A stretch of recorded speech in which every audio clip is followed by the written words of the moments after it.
Okay,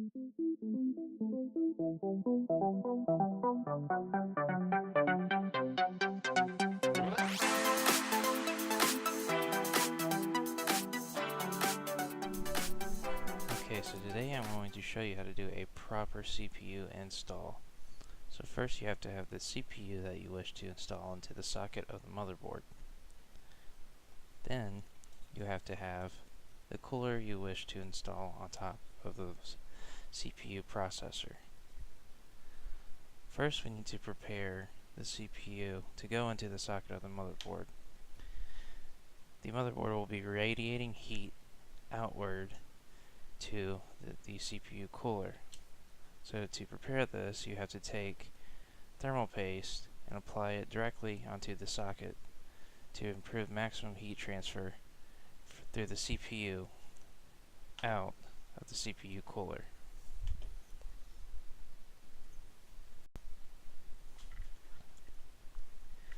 So, take your thermal paste and apply a nice line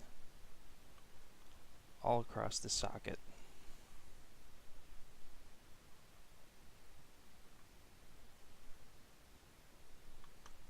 Then you can take a spudger and try to get every hole filled so every pin makes contact with thermal paste.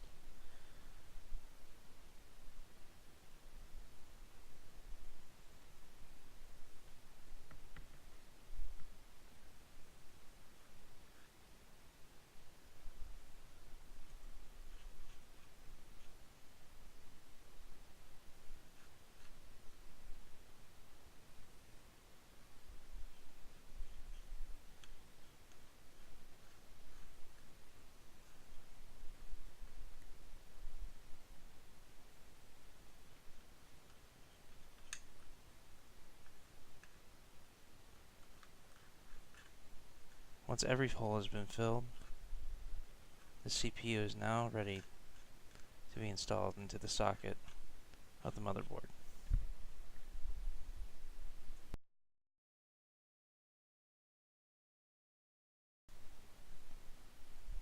Now that the CPU socket has been prepped for the CPU, we can now install the CPU.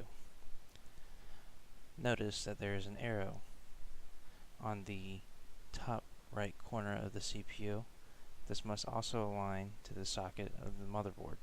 There will be an arrow somewhere on the socket of the motherboard to show the alignment. Otherwise, the CPU will not fit.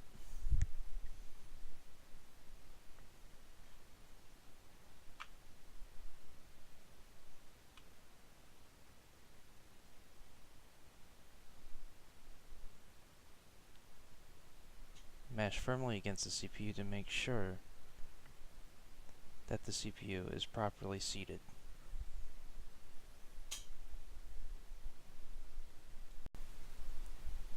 Sometimes an impact tool will be required.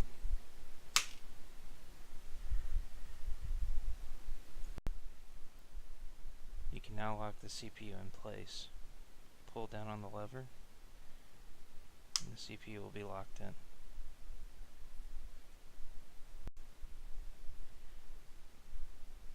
We now can prepare the CPU for the CPU cooler. There's two methods that most people use to do this. The dot method, also called the P method, or the line method. To do the P method, you take one dot and put it in the middle.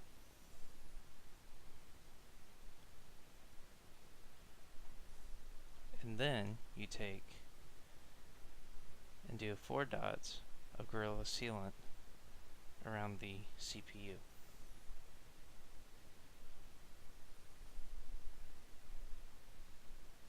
Dot,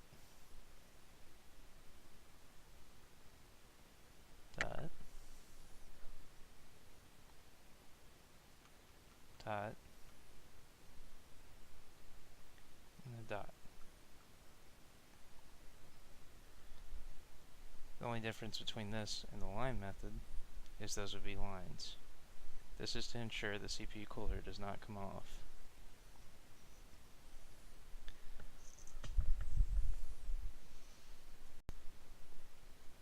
You can now mount the CPU cooler.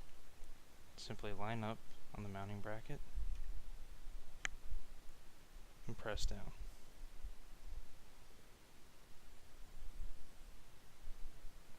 Plug in the cooler. The cooler is now mounted. That is how you properly install the CPU.